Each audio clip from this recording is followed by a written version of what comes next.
E que existe a prova do SAEB, para o Ministério da Educação avaliar a qualidade da educação básica e saber o que precisa melhorar. Pais, incentivem seus filhos a fazerem a prova. Estudante, você é fundamental para essa transformação. Compareça. Ministério da Educação, Governo Federal, Pátria Amada, Brasil.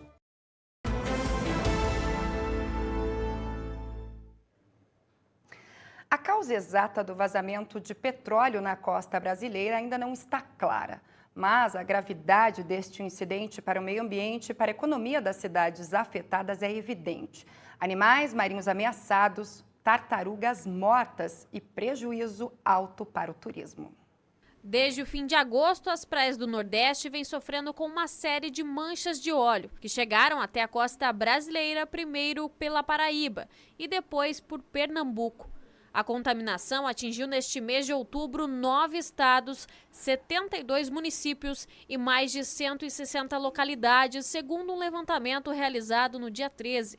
A principal dificuldade das autoridades brasileiras tem sido encontrar os responsáveis. Creio que o mais urgente nesse momento é exatamente a identificação de uma eventual fonte ativa. É uma dúvida se existe ou não ainda uma fonte que esteja eliminando ainda resíduos e, portanto, criando novos pontos de contaminação.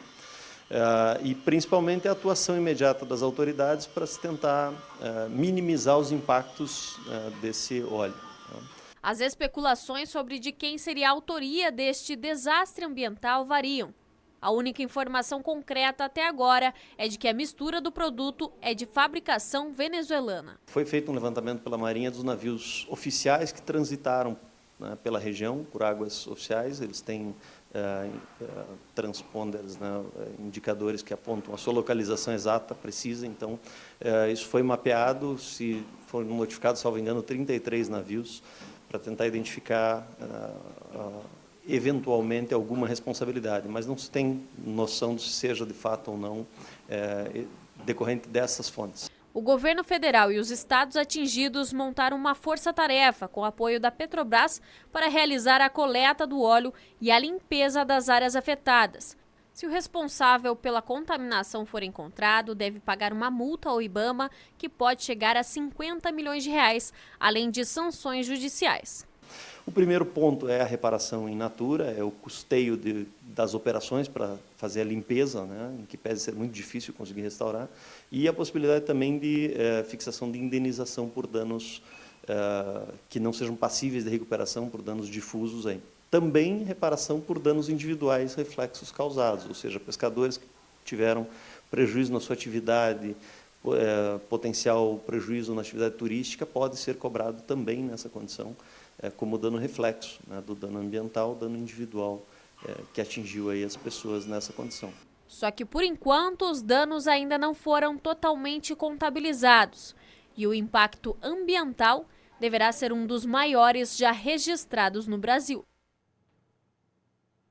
Que ações possam ser tomadas ainda mais, então, para tentar minimizar essa situação, independente do culpado, enquanto não se acha, né?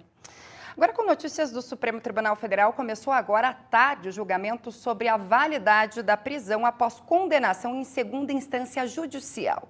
O tema já foi debatido 5 vezes no STF nos últimos 10 anos. O histórico de votos dos ministros nestes julgamentos dá um indicativo do que pode ser o resultado desta vez. O ministro Marco Aurélio Mello prevê ainda 3 ou 4 sessões para encerrar no plenário o julgamento, ou seja, a previsão é que se estenda até amanhã, pelo menos. Se aprovada, a medida pode beneficiar 38 condenados da Operação Lava Jato no Paraná. O benefício não significa necessariamente que quem está preso sairia da cadeia. Isso porque existe contra alguns réus medidas cautelares como a prisão preventiva, que é o caso do ex-deputado Eduardo Cunha, por exemplo. E a Polícia Federal realizou uma operação em 5 estados contra uma instituição financeira ilegal de São Leopoldo. Ela é suspeita de movimentar 40 milhões de reais por dia. A empresa operava também no exterior. Durante a investigação, a polícia encontrou um centro de negócios da Unic em Belize, país da costa leste da América Central. Foram cumpridos 65 mandados de busca e apreensão e 10 de prisão. Também foram executadas medidas judiciais cautelares para apreensão de veículos, sequestro de bens e bloqueio de valores em contas correntes. O grupo fica sediado em São Leopoldo, na região metropolitana de Porto Alegre, mas atuava no mercado financeiro paralelo sem a autorização das autoridades competentes, com a captação ilegal de recursos, isso de cerca de 1 milhão de clientes. E foi deflagrada também hoje uma outra operação da Polícia Federal, a Operação Teto Baixo, que é contra uma organização criminosa especializada no tráfico interestadual de cocaína. A ação aconteceu em Roraima, Amazonas, Goiás, Maranhão, Mato Grosso do Sul, Pará e Tocantins. Foram 106 mandados judiciais, entre prisão preventiva e temporária, busca e apreensão, suspensão de regularização de imóvel rural e bloqueio de bens, os quais incluem aviões, imóveis, propriedades rurais e mais de 290 milhões de reais. As investigações tiveram início no final de 2016, após a queda de um avião no município de Caracaraí, região sul de Roraima. A suspeita da PF era de que os ocupantes da aeronave estavam envolvidos em uma organização criminosa destinada ao tráfico de drogas. Cada voo transportava em média 550 quilos de cocaína. A quadrilha contava com pelo menos 18 aeronaves para a realização do tráfico interestadual. E mudando de assunto, uma pesquisa divulgada recentemente mostra que o tempo gasto pela população mundial nas redes sociais aumentou quase 60% nos últimos 7 anos. O que preocupa é que o Brasil ocupa o 2º lugar no ranking de países que mais passam tempo em redes sociais. O brasileiro gasta em média 225 minutos por dia nas redes. Com a praticidade dos smartphones e a internet na ponta dos dedos, muita gente não consegue mais viver sem a internet. Nas ruas é quase uma unanimidade. O vício pela web está assim no dia a dia das pessoas. Bastante. O que você mais usa, assim?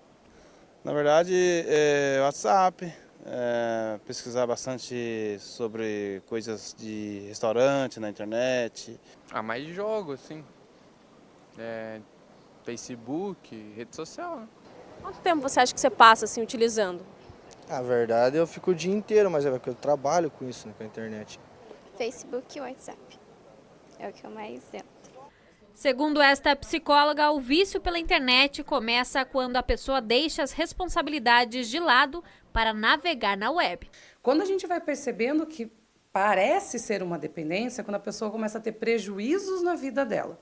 Então, deixei de dormir, eu fui dormir mais tarde porque eu fiquei entretido alguma coisa na internet. Eu esqueci de comer, eu almocei correndo para poder passar mais tempo na internet. Eu não fui trabalhar, né? Eu começo a ter prejuízo acadêmico, eu começo a ter prejuízo no meu funcionamento diário e até nas minhas relações sociais. Então, eu prefiro ficar em casa mexendo na internet do que sair com as pessoas. Eu prefiro conversar com pessoas na internet do que sair com elas. A abstinência da internet funciona basicamente como a das drogas. O tanto como você fica irritado, estressado por estar sem internet, né? Então aí você começa a perceber essa dependência que você tem, que até o teu humor e os teus sentimentos vão estar vinculados ao uso ou não dessa tecnologia. Quando perguntamos se as pessoas sobreviveriam a um mundo sem internet, a resposta foi preocupante. Nossa, difícil, hein? Hoje em dia é tudo digital, então eu acho que se desse um pane mundialmente na internet aí, o pessoal acho que ia enlouquecer. Sim, muito.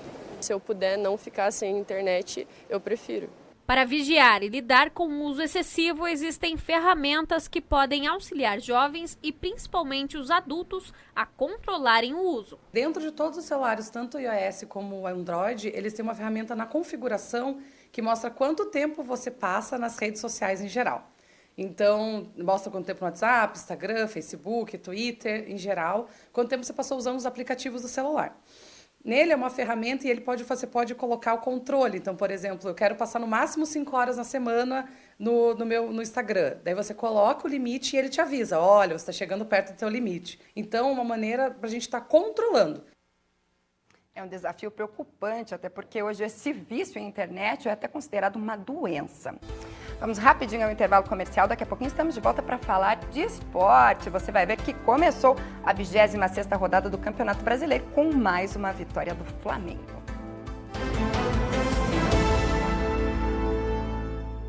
Se você busca óculos e aparelhos auditivos com qualidade, nem aparece. Venha para Telesom. Venha, Telesom. Comprove. A educação profissional e tecnológica abre novos caminhos. A gente estuda o que gosta e termina o ensino médio já com uma profissão. É mais emprego, mais renda e mais oportunidade. O Ministério da Educação vai fortalecer a educação profissional e tecnológica com o programa Novos Caminhos. Mais gestão, mais capacitação, novos cursos com foco nas demandas do mercado e nas profissões do futuro. Saiba por que escolher educação profissional e tecnológica em mec.gov.br.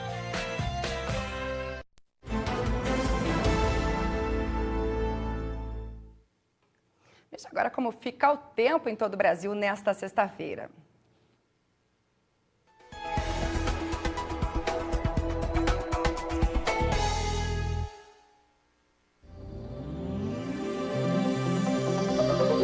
Na sexta-feira, o tempo instável se mantém sobre toda a região sul, com chuvas de fraca a moderada intensidade pela manhã, na metade norte do Rio Grande do Sul, em todo o estado de Santa Catarina, no sul, sudoeste e centro-leste do Paraná e também no estado de São Paulo. Na parte da tarde, alerta para temporais no centro, norte e leste do Paraná e também no norte de Santa Catarina. Entre o fim do dia e o início da tarde, os temporais atingem o sul e leste paulista, também a metade sul do Mato Grosso do Sul. Porto Alegre deve ter mínima de 16 graus, assim como a capital paranaense. São Paulo, mínima de 19 e Rio de Janeiro de 18. Em Belo Horizonte, os termômetros chegam a 31 graus, a 36 em Cuiabá e 30 na capital paulista. Mais um dia chuvoso, então, em boa parte do Brasil. E agora, mudando de assunto, é hora de falar de esporte.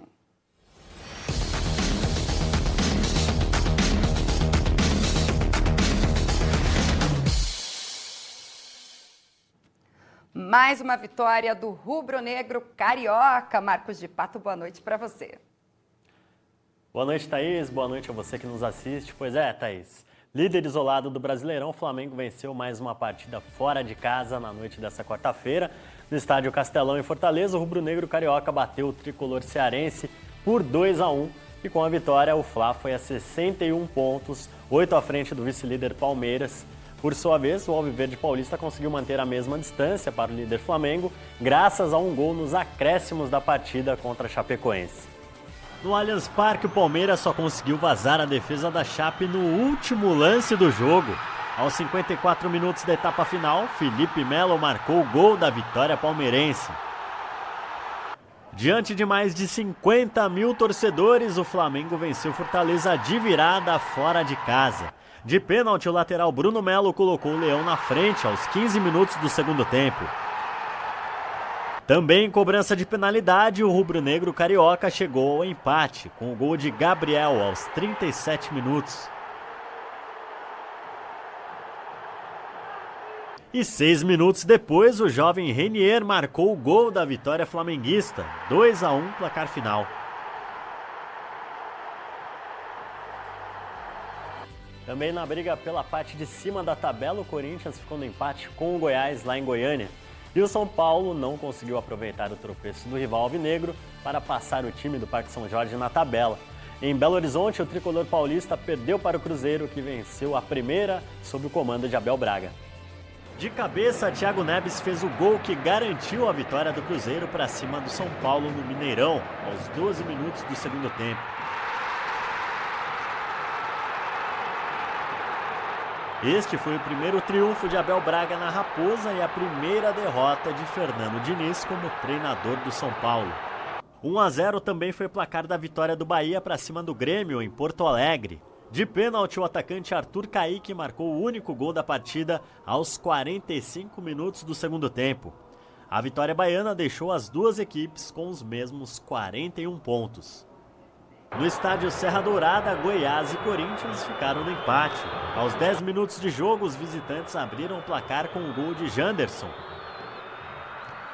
Mas a revelação do Brasileirão decidiu entrar em ação. Aos 36 minutos, Michael marcou esse golaço e empatou a partida. E na metade do segundo tempo, os donos da casa viraram o jogo com o gol do atacante Leandro Bárcia. Mas já nos acréscimos da partida, o Corinthians chegou à igualdade na cobrança de pênalti de Gustavo, 2-2. Esse também foi o placar do confronto entre CSA e Atlético Mineiro no estádio Rei Pelé. O veterano Alexandro deixou os mandantes na frente aos 33 minutos de jogo. Mas na etapa final, o Galo voltou forte e vingador e empatou com o gol de Hever. E na reta final, virou o jogo com o gol de Luan, já aos 39 minutos. Mas 2 minutos depois, o árbitro marcou pênalti para o CSA. Jonathan Gomes foi para a bola e deixou tudo igual. E a noite de quarta-feira também teve clássico. Em São Januário, o Vasco venceu o Botafogo na estreia do técnico Alberto Valentim no comando do Fogão. Aos 7 minutos de jogo, o volante Bruno Gomes chutou de longe. A bola desviou e complicou para o goleiro Diego Cavalieri. 1-0 Vasco. 10 minutos depois, o Cruz Maltino voltou a marcar com outro chute de fora da área. Dessa vez nesse golaço do atacante Ribamar. O zagueiro artilheiro Marcelo Benevenuto ainda descontou para o Botafogo 4 minutos mais tarde. Mas a reação do Fogão parou por aí. Vasco 2, Botafogo 1. 3 jogos completam a 26ª rodada nesta quinta-feira. Às 7h15 da noite tem Santos e Ceará na Vila Belmiro e Avaí Internacional na Ressacada em Florianópolis. E um pouco mais tarde, às 9 da noite, Fluminense e Atlético Paranaense se enfrentam no Maracanã. E falando no Maraca, o estádio vai receber a final da Copa Libertadores do ano que vem. Nesta quinta-feira, a Conmebol anunciou que o Maracanã vai ser aí a primeira sede brasileira a receber a decisão em um jogo único. Também durante o evento, a instituição escolheu Córdoba, na Argentina, como palco para a final da Sul-Americana. Esse modelo de final única, assim como é feito na Champions League, foi idealizado recentemente e vai ter a primeira final neste ano com a decisão em Santiago, no Chile. E horas depois do anúncio dos palcos das decisões continentais, o presidente da Conmebol, Alejandro Domingues, falou em entrevista sobre o Mundial de Clubes de 2021. Ele externou as ideias da entidade para os critérios de classificação ao primeiro Mundial, nesse novo formato, com 24 clubes, com 6 dessas vagas para times sul-americanos. A Conmebol projeta o retorno de um torneio disputado nos anos 90, a Supercopa dos Campeões da Libertadores. Essa competição reuniria todos os clubes que já conquistaram um torneio em sua história. Além desse torneio classificatório, clubes campeões de competições continentais em 2019 e 2020, no caso a Libertadores e a Sul-Americana, também assegurariam vaga direta. E esses são os destaques do esporte, Thaís. Tá certo, Marcos de Pato, obrigada por hoje. Então, os brasileiros contentes com essa notícia aí, mais pertinho, né, para acompanhar uma final. Obrigada, uma boa noite para você. Boa noite. E para você de casa, obrigado pela companhia, uma excelente noite e nos vemos amanhã. Até lá.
Igreja, Deus escreveu o seu nome no testamento.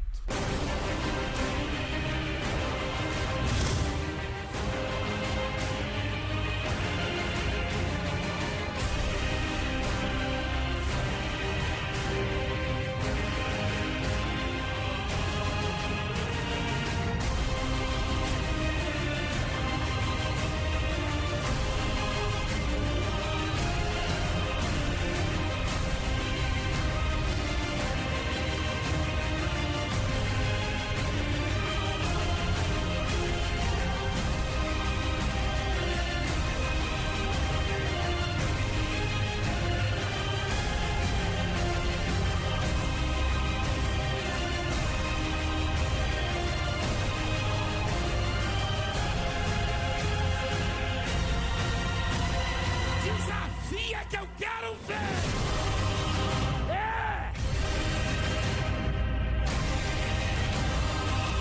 Eu sou mais que vencedor! Isso, Maurício já teve uma situaçãozinha comigo no barco. A onda vinha, invadia o barco, batia na gente e falava, agora vai. E o barco viava, né? Foi forte. Meu Jesus, e agora? Só a oração mesmo. Eu já vi água tumultuando, hein? Mas o que ele quer dizer é que a pessoa que faz de Deus o seu refúgio, que faz de Deus a sua fortaleza, ela consegue superar todas essas situações. É claro que você pode estar no fundo do poço, o seu problema pode estar num grau de dificuldade dos mais elevados, que não se compara a isso que foi narrado aqui, citado aqui. Não. O seu problema não chega a ser como uma terra transtornada. Uma nação transtornada já é complicado, mas na terra inteira. O seu problema, ele não chega a ser como as águas se amontoando, né? Tumultuando, não. E os montes se estremecendo, balançando, um terremoto. Deixa eu situar você. Seu problema pode ser grave, mas não é como um terremoto, começa a balançar prédio, montanhas, não chega tanto. Ainda que fosse, a promessa está ali, ó. Há um rio cujas correntes alegram a cidade de Deus, o santuário das moradas do Altíssimo. Que coisa linda, né? Deus está no meio dela, jamais será abalada. Deus está no meio dela, jamais será abalada. Volta um pouco, por favor. Há um rio cujas correntes alegram a cidade de Deus. Que rio é esse? Que rio é esse? Esse rio não tem